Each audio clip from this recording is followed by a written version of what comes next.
Ayun, hello guys. So welcome back sa ating channel and welcome back for another lecture on the subject matter Juvenile Delinquency. Ayan, so we are uploading weekly, no? Kasi kailangan lang natin siyang isingit-singit sa ating schedule so far. No, medyo busy tayo ngayong buwan na ito, no?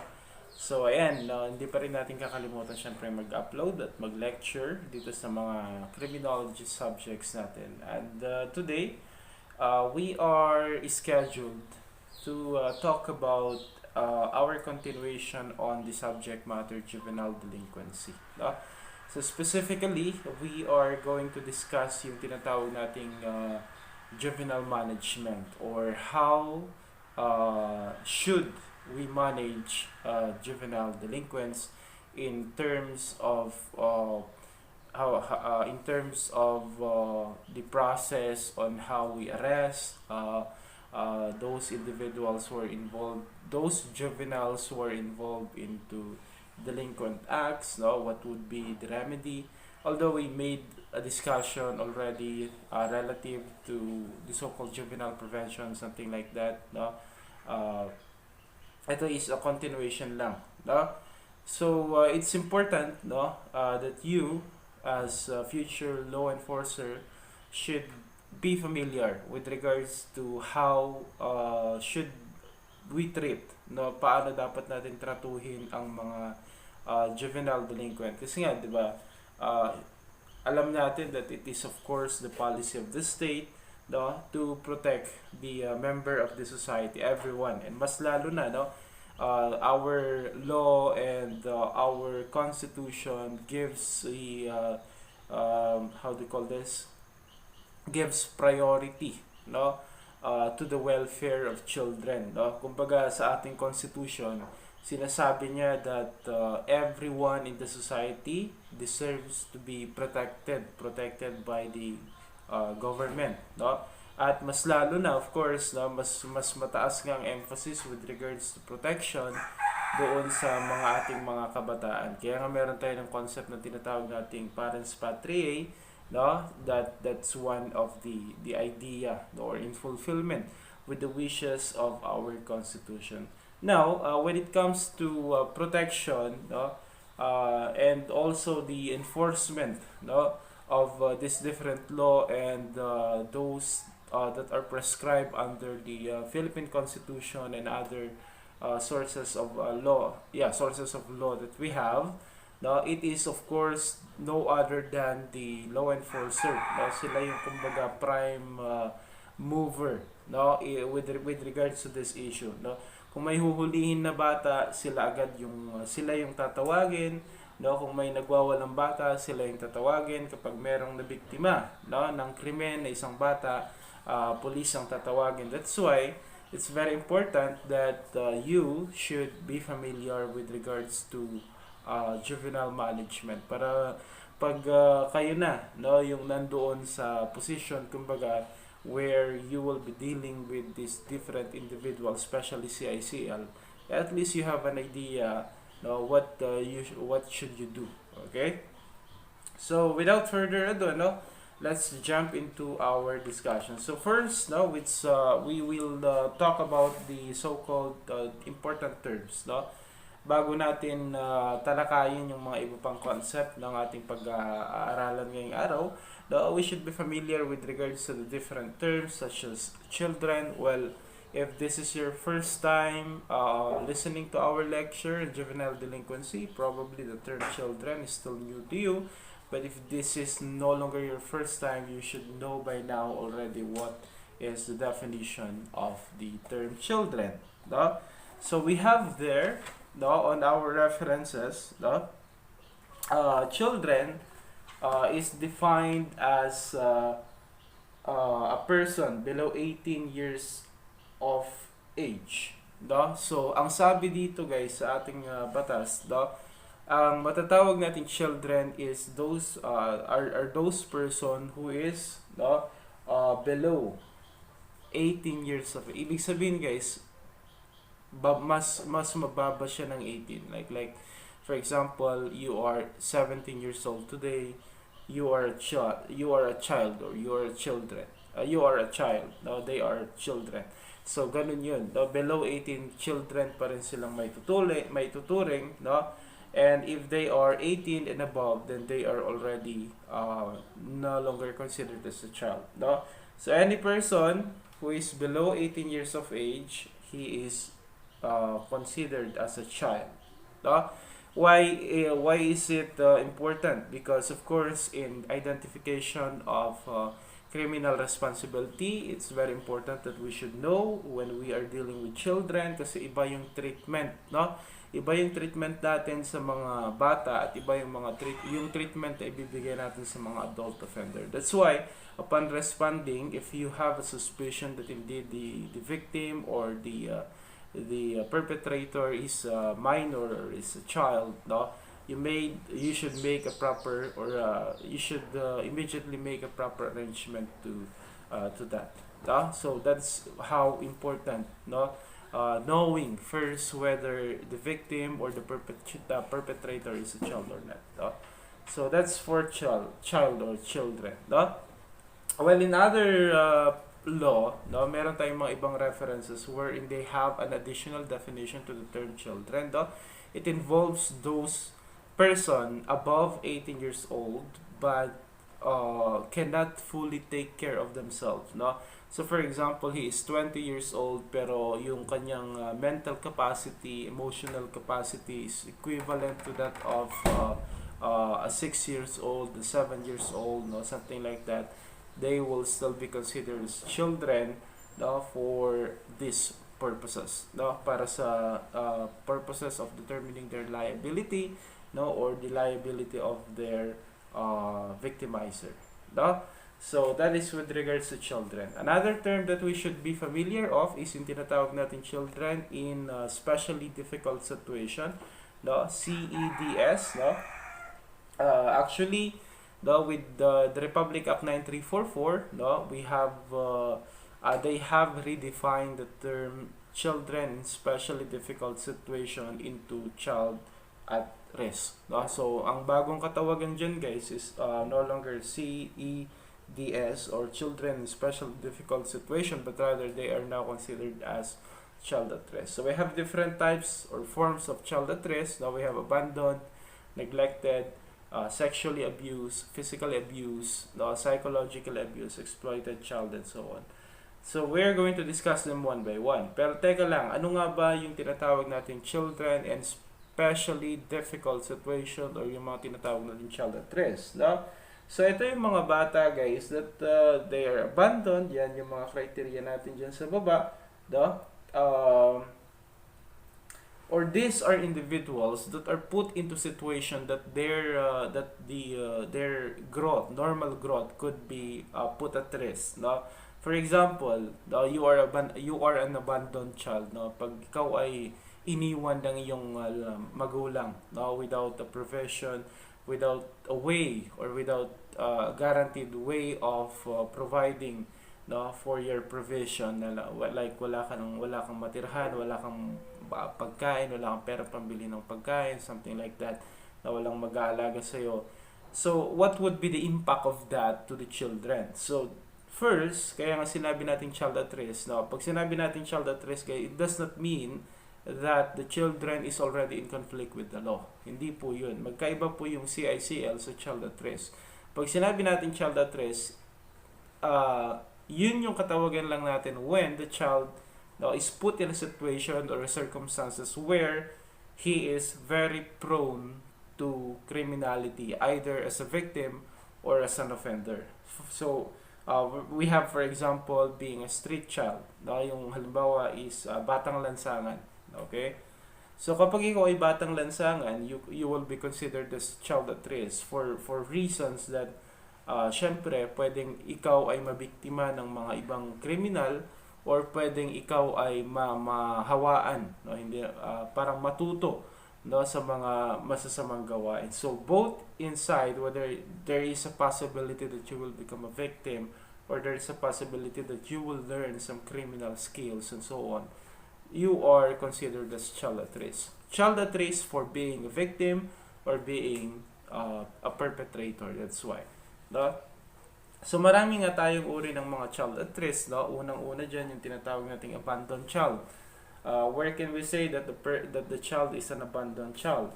By the way, no, sa ating batas, when the child is considered as a child at risk, no, the government has now the authority to take the child into outside the custody of their biological parent, no? Once that your children, no, yung anak mo ay na-label ng ating batas that he is a child at risk, no, may karapatan na ang gobyerno, guys, no, may karapatan ng ating gobyerno na kunin yung bata sa iyong pangangalaga, no, without respect already to your rights as a parent. No, alam naman natin that in our constitution, sabi niya hindi dapat maghiwalay ang magulang, or wala dapat way na hindi dapat pwedeng kunin or ihiwalay ang isang bata sa kanyang biological mother, no? But of course, there will be exemption to that, and yun na nga yung nakalagay dito. When a child is considered by assessment that he is a child at risk, the state now has the authority to intervene and take custody of the children, removing the parental authority of the parent to their children. So yun yung magiging epekto niya, no? So we go back to abandoned child, no? Yung abandoned child, guys, are children or child who without proper parental care for a period of at least 6 consecutive months, no?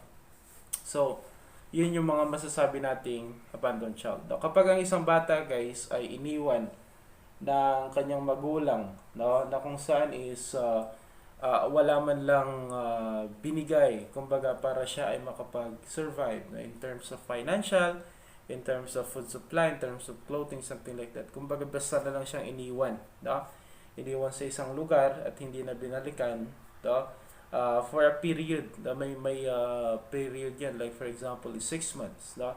So 6 months, yan yung duration niya, 6 consecutive months, ibig sabihin sunod-sunod, like for example, ikaw ay iniwan ng iyong parents in the month of January, no, sa isang shopping mall kasi accordingly hindi ka na niya kayang pakainin at buhayin, no?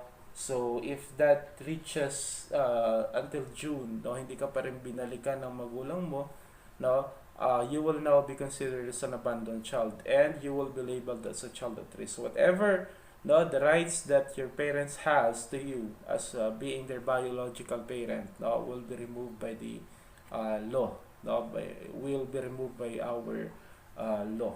So they will take charge of your custody now and not your parent anymore. So that's with regards to abandoned child, no? Meron naman yung tinatawag nating neglected child, no? It is one person who is unreasonably deprived of his basic needs for survival, no? Let's consider the word unreasonably, no? Dapat hindi siya reasonable. So how is that? For example, ang neglect kasi has many form, no? It could be educational neglect, it could be emotional neglect, it could be physical neglect, it could be medical neglect, something like that, no? So yung hindi pagbibigay ng basic needs ng isang bata, that is child neglect. Like for example is hindi mo pinapakain yung bata, or wala kang pinapakain sa bata, that's child neglect, no? Hindi mo pinag-aaral yung anak mo, instead ay inuutusan mo siyang magtrabaho sa bukirinyo, no? Inuutusan mo siyang mamalimos. Yan yung maaari nating sabihin na neglected child. Neglected child pa rin yan kasi they are not being provided by their basic necessities, no? So yun yung keyword natin, that unreasonably, kasi meron naman yung reasonable, guys. For example is talagang walang trabaho magulang mo, no? Nanay at tatay mo walang trabaho, no? Ngayon ay hindi ka mapag-aral, something like that. So that is reasonable kasi hindi naman pwedeng pilitin talaga if the parents don't have the capacity to send their children to school. Iba kasi pag sinabi natin neglect kasi unreasonable, no? Ibig sabihin, it could be na may kaya naman yung magulang, no, para paralin yung kanyang anak pero hindi niya ito pinaaral. May kaya naman yung magulang para pakainin ng 3 times a day yung kanyang anak pero hindi niya pinapakain, no? Yun yung magiging unreasonable neglect, no? So those circumstances will be considered as neglected child, no? Yung mga bata na nag-undergo na gano'n. Like for example, for medical reason, no, may sakit yung bata, hindi mo siya dinadala sa hospital, despite the fact that meron ka namang kakayahan, meron kang pera, na pwede mong tustusin para mapagamot mo yung anak mo, but you choose not to. Pwedeng medical neglect yan, form of child neglect. Okay? Next is we have also sexually abused child. Ito na yung mga talagang merong physical contact na nangyari ng mga abuso, no? Napagsamantalahan. Ang tawag sa kanila guys is sexually abused child. Anyway, we have a lot of sexually abusive action. Like for example, we have touching and non-touching. Yung touching guys more focused on pornography, no? Yung parang sumasayaw-sayaw habang pinapanood siya sa video cam, something like that. So, non-touching po yun, ano? Ang touching is kapag merong physical contact between the perpetrator and the victim, hinawak-hawakan siya, no? Merong sexual intercourse na nangyari at merong physical contact, yun yung touching sexual abuse, no? Nabanggit ko lang guys kasi syempre yung mga ibang magulang kasi ang iniisip nila is wala namang epekto kapag halimbawa, yes, pinapakita niya yung kanyang katawan pero through picture, video call, something like that naman ang ginagawa, no? Like yung mga nahuhuli sa mga operation na kung saan is yung mga magulang mismo sila yung nagfa-facilitate ng tinatawag nating cyber activities involving sexual nudities, content, something like that. Yung mga nag-show, no? So, pwede nating i-consider yun guys as sexual abuse, no? Ngayon, ang reasoning nila, kasi I've watched some interviews no, na kung saan sabi ng magulang is okay lang yan kasi hindi naman siya nahahawakan, no? Wala namang physical contact, yung katawan niya lang naman yung pinapakita. But they are wrong, no? Kasi sabi ko nga, there are two forms of sexual abuse. We have touching and non-touching, no? They have their own negative impact. No? Para silang may negative impact, guys. Hindi porket hindi nakikita, hindi nahahawakan yung kanilang katawan, it means that they are already safe, no, from the negative effect of engaging into that activity. Maling-mali po yun, ano? Hindi po yun yung assumption natin. Kapag ikaw ay na-involve sa uri ng mga ganitong exploitation, you expect that there will be an effect to that, to your emotion. Hindi mo pwedeng sabihin, okay lang yan, picture lang yan, video lang yan, no? So, meron pa ring impact po yun sa ating mga kabataan, no? Sa mga children, okay? We have also physical abuse, no? Maraming uri ang physical abuse, no? But most likely, it's more focused on, yan nga, inflicting of excuse me, inflicting of injuries, no, to the children. You know, what should be the thing that you should be looking for when you're dealing with physically abused children, no?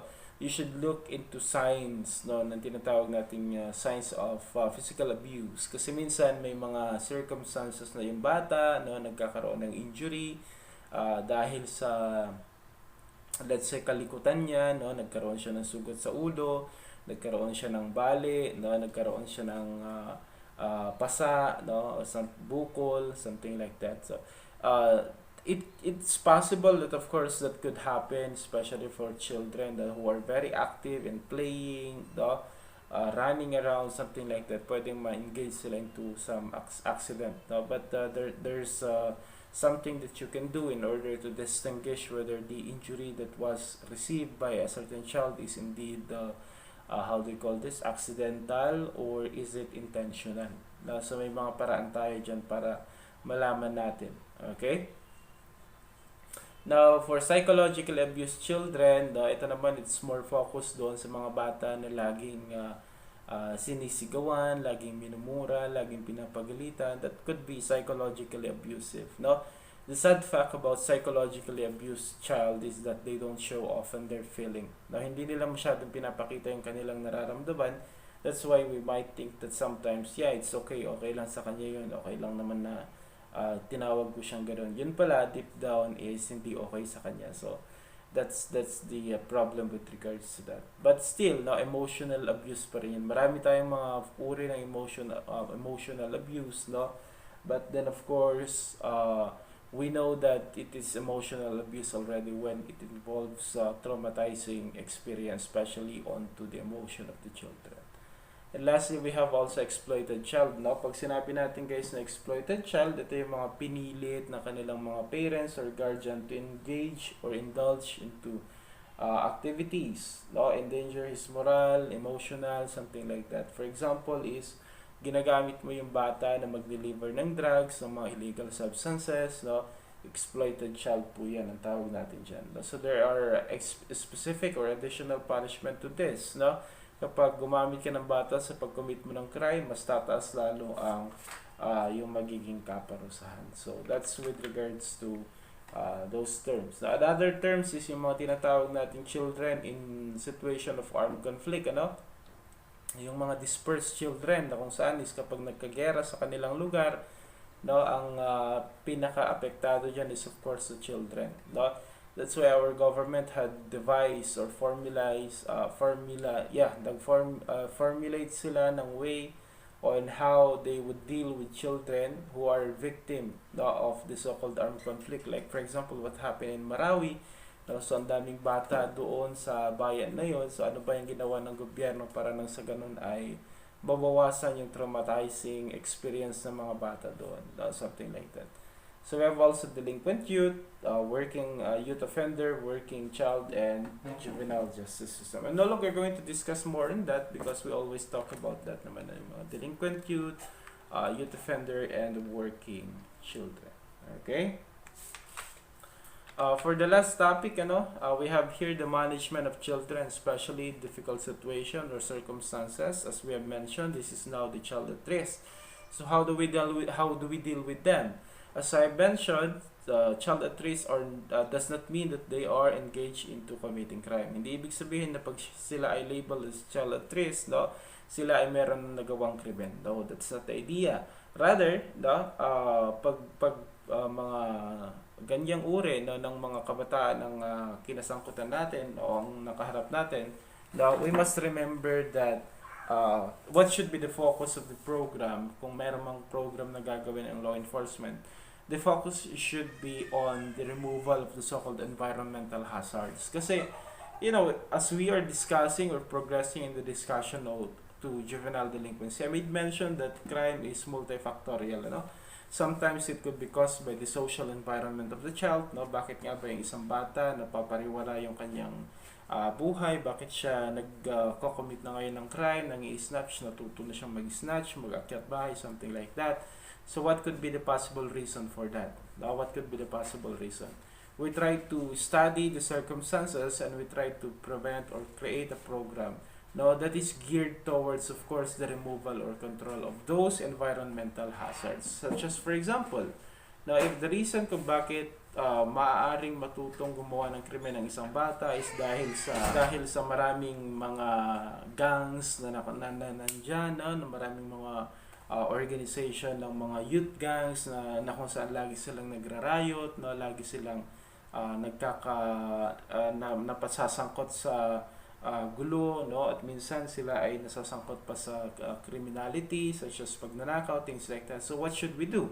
Gawa tayo ng mga programs that is geared towards the removal of that reason, kung ano man yung dahilan kung bakit marami ang criminality sa area, yun yung alisin natin, para ma-prevent natin yung progression kumbaga ng isang like for example child at risk, to juvenile delinquency or CICL. So when it comes to dealing with child at risk, we must remember that the focus of the program should be geared towards the removal and control of the environmental hazard. Okay? So yun yung focus niya, guys. Pag child at risk ang ating usapan, gawin natin ang pwede nating gawin para nang sa ganun ay ma-eradicate, yung mga possible reasons or factors kung bakit nagkakaroon ng mga juvenile delinquency sa isang area. Okay? So for management of child naman as accused, halimbawa nahuli, yung isang minor de edad o yung isang minor de edad merong kaso, something like that. So ano pa yung mga dapat natin gawin? No, so we have different way of dealing with them. Like for example, iba yung proseso during the apprehension phase, no, yung paghuli. No, sa Republic Act 9344, ang tawag natin dito, the initial contact, no, kung adult criminally, and that's called the arrest. So apprehension, we have a specific process on that, no, meron din sa interview, fingerprinting, and referral. So I think what's important to know is more on apprehension. Ano ba yung how do we deal with juveniles during apprehension or during initial contact?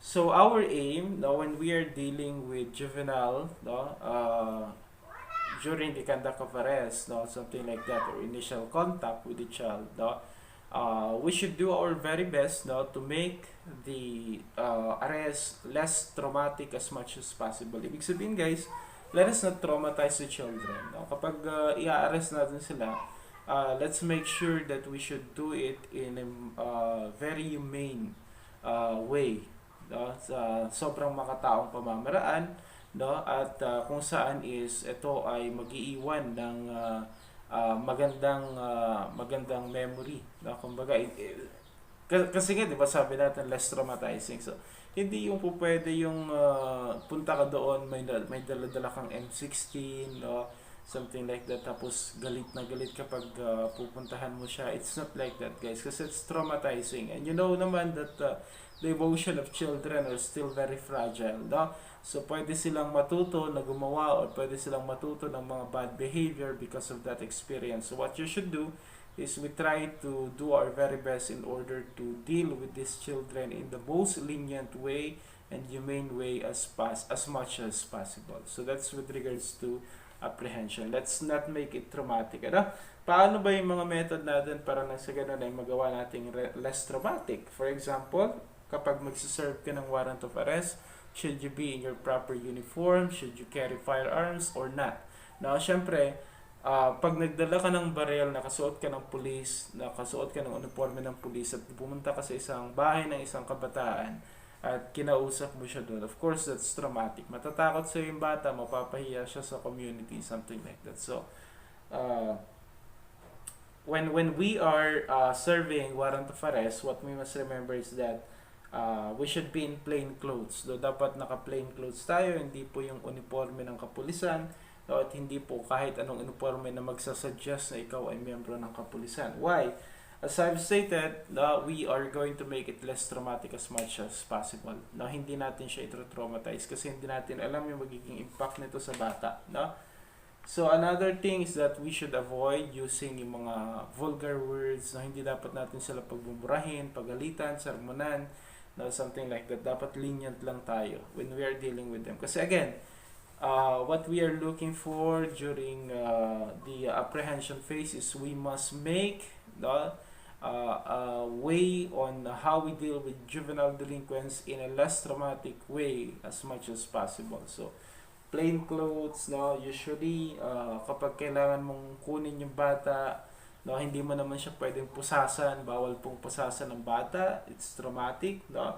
So what you should do, hawakan mo sa kamay. Kamay ha, hindi mo sabunutan sa ulo tapos hilain mo, hindi mo pingutin yung tela, hindi mo ano pa ba yung mga ginagawa nila para hilain ng isang tao na ayaw sumama, no? So what you should do is hold by the hands. No? Dito mo siya hawakan na parang nagho-holding hands lang kayo para hindi siya traumatic. Just to secure na hindi siya tatakbo, hindi siya tatakas, yun yung gawin mo. Pero do not use handcuffs. For juveniles, do not use handcuffs. Okay? Then for schools, no, I mean upon the arrest, no, tatawagin agad diyan ang DSWD to assess the matter, to see to it that there is nothing violated, no, with regards to the arrest of juvenile delinquents. And after that, of course, no, inform the parents, no, and so on. I-impormahan yung magulang, yung anak niyo po ay nandito ngayon sa presinto ng kapulisan sa bayan na ganito, something like that. That's on the last part, no? That's on the last part of the discussion on management of juveniles in relation to the so-called juvenile management. Okay? Then for investigation process, Well, we have for investigation process, mahilig kasi ang ating mga kapulisan doon sa mga Matt and Jeff or yung mga bluff style way of interrogating, no? That should not apply to children. No? Dapat hindi siya mag-apply kasi of course that's traumatic. Matatakot sila sa kapulisan, matatakot sila sa buong organisasyon, kaya hindi siya recommended that you should use those interrogation techniques, no, sa mga kabataan. No? So that's one of the issues that I wanted to raise actually, ano, kasi syempre it concerns us, no? It concerns us also. Okay, so what else? We proceed to investigation process naman, no? Investigation and interviewing process, you know, the summary of the discussion with regards to the investigation and intervention process, interviewing process that we are talking about juvenile delinquents is more on focus on, you know, how do you call this? Doing the interrogation, no? Dapat pag nagkanda ka ng interrogation or interview, it must be in the presence of the legal guardian of the child or of a lawyer. No? At least there should be a witness. Hindi ka pwedeng mag-engage lang na mag-engage ng investigation or interview or something like interview or something like investigation without somebody as witness. No? So it could be the parent of the child, it could be his teacher, no? Any one of the legal guardians of the child could act as a representative during the trial phase, no, ng kaso na sinampa. So that's on the investigation. Bawal, no, bawal yung gumamit ng mga scare tactics or traumatizing tactics, no, kasi nga we don't know how will that impact the child, no, who received those things, no? So for fingerprinting, ano, their fingerprints are also being recorded, no, yung mga fingerprint ng mga kabataang nahuhuli are also being recorded, no, pero it is being recorded as an a private individual, hindi siya as an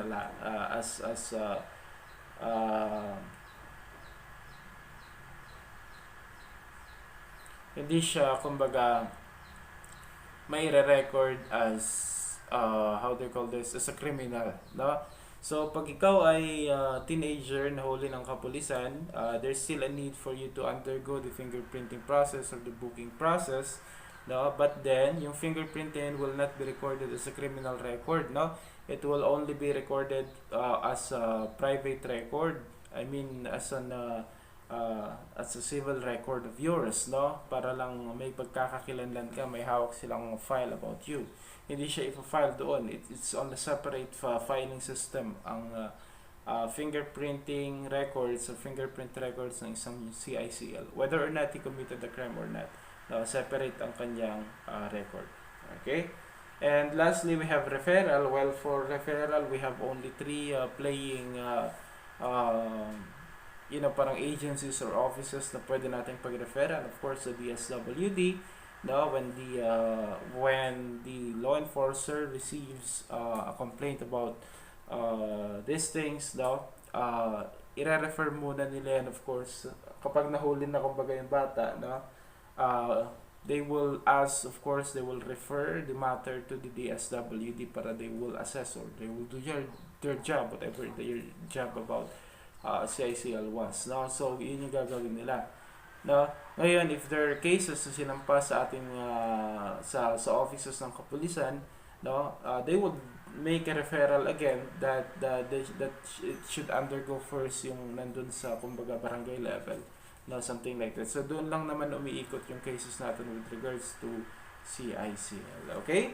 So I do hope, no, I was able to impart some knowledge with regards to the topic, no, juvenile management on the subject juvenile delinquency and juvenile justice, no. If you have question for this discussion, feel free to comment in the comment section. No, that's it for today, guys. See you on the next lecture. Bye bye.